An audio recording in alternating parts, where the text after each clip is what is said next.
27 de maio de 1980. A ver, que me pasen dunha vez as novas. A voz de Claudio Márquez resoaba autoritaria e rexea nas paredes do local baleiro a esas horas da tarde. Claudio estaba recén duchado, co pelo mollado e a pel lustrosa pola abundante capa de crema hidratante con que se regalaba logo do paso polo jacuzzi instalado no ático do edificio. Fumaba un coíba que inundaba a estancia co seu cheiro de tabaco de calidade. Ficaba estomballado nun sofá, coas pernas cruzadas, o nocello esquerdo sobre o xeonllo dereito, deixando un espacioso oco entre ambas as dúas e os brazos estendidos sobre o respaldo do asento.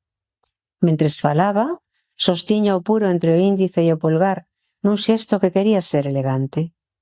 Levaba posta unha camisa de seda verde botella aberta ata medio peito, deixando ver unha cadea de ouro cun crucifixo que sobresaía por entre a mesta superficie peluda.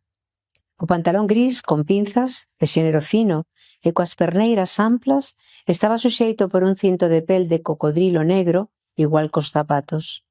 Os calcetíns, tamén negros, impecables, non deixaban ver a pel das pernas. A Leonor pareceulle guapo, aínda que o pelo peiteado para atrás, deixando á vista as amplas entradas que coroaban a frente, dáballe un aspecto duro, que se confirmaba pola expresión fría dos ollos pequenos e excesivamente próximos. Fixouse tamén no nariz, que lle pareceu demasiado ruín para un home tan corpulento. Guarrecendo a colonia, chegaba ata ela, que se colocou a unha distancia prudencial coas outras compañeiras, esperando que lle chegase a quenda de ser obxecto de revista. Esta chamase Manuela, ten 21 anos. O que mellor se lle dá é o francés, pero tampouco se desenvolve mal no demais, só que é algo sosa. Falaba Alberte, o capataz do Ionis, que estaba encargado de facer a escolma das novas adquisicións. Manuela levaba un vestido azul moi curto que deixaba vista unhas pernas algo separadas á altura dos xeonllos. Os zapatos de tacón fino melloraban a percepción das mesmas. Alberte, de pé ao seu lado, decatouse da mirada de desaprobación de Claudio cando se fixou neste detalle. Fíxolle dar a volta á rapaza. Ten un cu estupendo, Claudio, alto e duro, ergueulle a melena lisa e cortada en capas que lle caía ata os sombreiros, e un pescociño moi ben feito. Claudio pegoulle unha profunda zugada ao puro e coa man fixo un xesto para que se dese a volta novamente. Alberte entendeu o desexo do xefe. Fixo o que se lle pedía e anticipouse a nova orde, baixando os tirantes do vestido ata deixar á vista o peito de Manuela, que non levaba sostén. A rapaza fixo un xesto instintivo de cubrirse, pero a labazada de Alberte fíxolle comprender que non pagaba a pena. Avergoñada mirou para outro lado e atopou os ollos de Leonor, que lle transmitían ánimo, pero nos que se adiviñaba a dor que lle estaba a producir aquela escena. Xa compartiran xuntas moitas cousas. Ambas as dúas chegaran a un tempo na mesma remesa desde Portugal ata o primeiro club no que foron adestradas polos seus secuestradores e máis polos rexentadores do local. A mirada de Leonor recordoulle aqueles intres e a situación actual pareceulle máis saturable.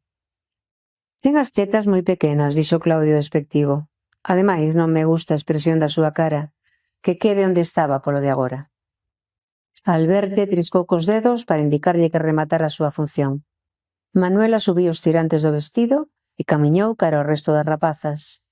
Así foron pasando as 6 que esperaban ser examinadas polo patrón, unha tras outra, ata chegar a Leonor, que xa non precisou que a levaran diante de Claudio e foi antes de que a chamasen.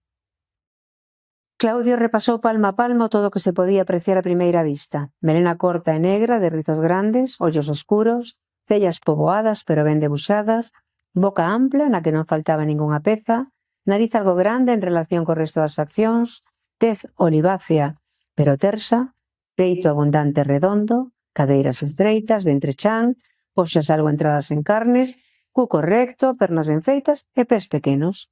Só lle desgustaron as mans, excesivamente vastas e máis propias dun albanel, dixo con retranca, cada unha señorita. A esta hai que cambiar de acordo o pelo, poido que logra quedará mellor. Manda ao salón de peiteado de Chón hoxe mesmo porque quero tela aquí esta noite. Quedan tamén aquela do final e esta outra pequecha, sí, esa que parece máis nova. Antes de deixalas marchar, Claudio ergueuse e foi sacar onde Leonor. Colocoulle unha man enriba do peito esquerdo e apertou con forza. A muller mirouno con carraxe, pero non protestou. Fíxolle gracia que lle sostivera a mirada. Apretou máis forte e Leonor non puido reprimir un ricto de dor, pero tampouco esta vez dixo nada. Só a mirada pareceu querer cravarse no cello do patrón, que a soltou sorrindo, mentres lle ensinaba o extremo acceso do puro. «Gústache fumar?» preguntoulle. «Non», dixo secamente Leonor. «Pois o mellor é bo que te vayas afacendo o tabaco», e pasoulle por diante do rostro o habano coa cinza ardente. Unhas faíscas pareceron entrarlle polos ollos a Leonor. Virou a cabeza e tusiu coa mesma tose bronquítica de cando era pequena. «Esa tose non che me gusta nada», dixo malhumorado Claudio al verte. «Xa che teño advertido que aquí non quero tías que poidan contaxiarlle algo á clientela». «Non ten nada», respondeu a seña Macarra, «é só unha tose crónica». Claudio volveu mirar a rapaza dubidando se sería o suficientemente boa para quedar ali. «Veña, ímola probar uns días, a ver o que pasa».